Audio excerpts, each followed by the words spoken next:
Powered by the Montana Television Network.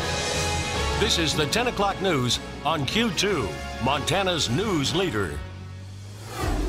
Good evening. Thanks for joining us tonight. I'm David Jay, in for Dustin Kleeman.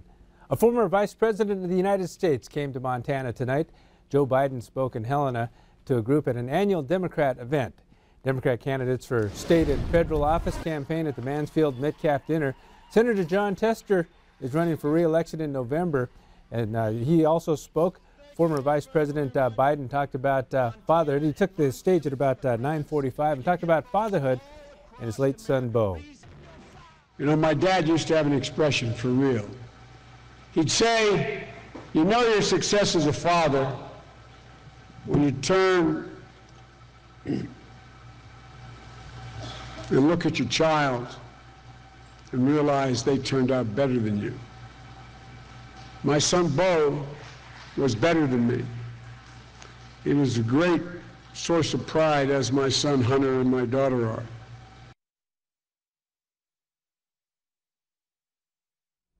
Five Democrat candidates for the U.S. House also talked tonight to challenge Congressman Greg Gianforte. Meanwhile, that annual dinner is the Democrat Party's major fundraiser for the year, and Vice President, former Vice President, that is, also attended a fundraiser earlier in the day for Senator Jon Tester. Meanwhile, President Trump is back on the campaign trail today, lending his support to a congressional candidate. Republican Rick Saccone is running against Democrat Conor Lamb in a special U.S. House election in western Pennsylvania on Tuesday. CBS News correspondent Wendy Gillette has more from New York on the tight race. God bless the USA. President Trump was where he loves to be Saturday night at a campaign rally. I love this place. The president traveled to Moon Township, Pennsylvania, outside Pittsburgh, to hold a rally for Republican Rick Saccone, a state representative trying to hold on to a House seat that has been in GOP hands for 15 years. Do me a favor, get out on Tuesday, vote for Rick Saccone, and we can leave right now. Come on. Some Washington Republicans have criticized Saccone's campaign for its lackluster fundraising and event schedule. Going into Tuesday's election, he's essentially tied with Democrat Conor Lamb, who has never run for public office. Former Vice President Joe Biden campaigned on Lamb's behalf on Tuesday. Saturday morning, the Russia investigation once again surfaced for President Trump.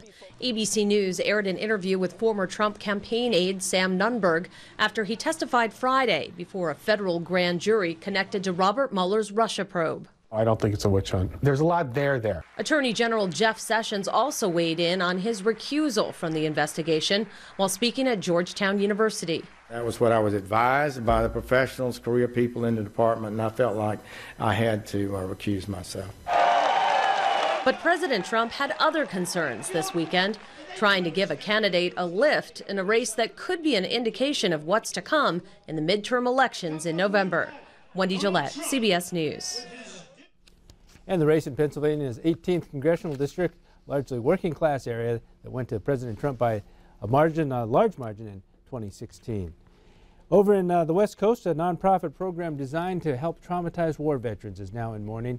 Investigators have not revealed what might have motivated the shooting in Yountville, California, which ended with 4 people dead. Weijia Jiang has the latest. Hello, everybody. Yountville Mayor John Dunbar said the victims of Friday's shooting were 3 beautiful people who lived their lives selflessly. The 3 women that were lost yesterday dedicated their lives to helping our veterans. The women worked at the Pathway Home, a treatment center that helps veterans of Iraq and Afghanistan suffering from PTSD. Psychologist Jennifer Gonzalez was 7 months pregnant. The Napa County Sheriff's Office said the suspect was himself a veteran and had been associated with that program.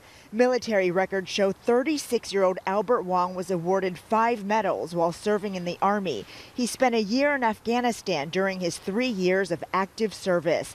The Pathway program operates on the campus of the Veterans Retirement Home in the Napa Valley region. Mayor Dunbar said the shooter is part of the tragedy. We also lost one of our heroes who clearly had demons that resulted in the terrible tragedy that we all experienced here. Investigators say Wong slipped into a party at the facility armed with an assault rifle and took the 3 women hostage. He was armed with an M4 style rifle, 15 to 30 shots fired against the deputy. The facility was on lockdown for nearly 8 hours before police found the bodies of both the victims and the suspected killer. The Pathway Home is planning a memorial service for March 19th. Weijia Zhang, CBS News, Washington. President Trump tweeted this morning he was deeply saddened, mourning the loss of 3 incredible women who cared for our veterans. Here in Billings, 2 people went to the hospital after a crash on Interstate 90, closing the eastbound lanes for about 3 hours. It happened in the eastbound lanes of I-90 east of the Zoo Drive exit a little after 9 o'clock. Trooper David Hankins says 2 people in a car told him they heard a pop in a tire and ended up under the trailer portion of a semi. An ambulance took those 2 people, a man and a woman, from Laurel to St. Vincent's emergency room with severe injuries. In Helena, law enforcement met for the annual Law Enforcement Torch Run Kickoff Conference. The meeting provided opportunities to plan the torch run and raise awareness to fund Montana's Special Olympic athletes. Montana's Attorney General Tim Fox appeared with a Special Olympics athlete earlier in the conference. Officer Tina Hoger from Billings says it's exciting to come together each year for the torch run. Special Olympics athletes are part of our community. They are a part of our lives, and they are a portion of the community that we partner with to give them the assistance and support that they deserve so that they can feel empowered and feel like they have something to say and something to contribute. Athletes will be in Billings for the Yellowstone Valley Area Spring Games from April 27th through the 29th. And now in here with us with weather is Brett McCrummon. And Brent, so it got a little warmer this weekend, so we're looking at something different. We're looking at some warmer weather and some more melting on the way. Temperatures today were well below average. Let's go ahead and take a look at the almanac and show you what we're talking about. Saw a daytime high today of 40 degrees. The overnight low fell to 29. Our average high is 47. The average low is 25 degrees. 71 was the record high set back in 1983. 15 below zero set back in 1948. As far as moisture, since midnight we picked up 3/100ths of an inch, and we're just under 5/10ths of an inch of moisture for the month. We've got more moisture in the forecast, but we're going to have to wait a few days for that. We'll have your complete forecast coming up in just a few minutes. Okay, thank you, Brett.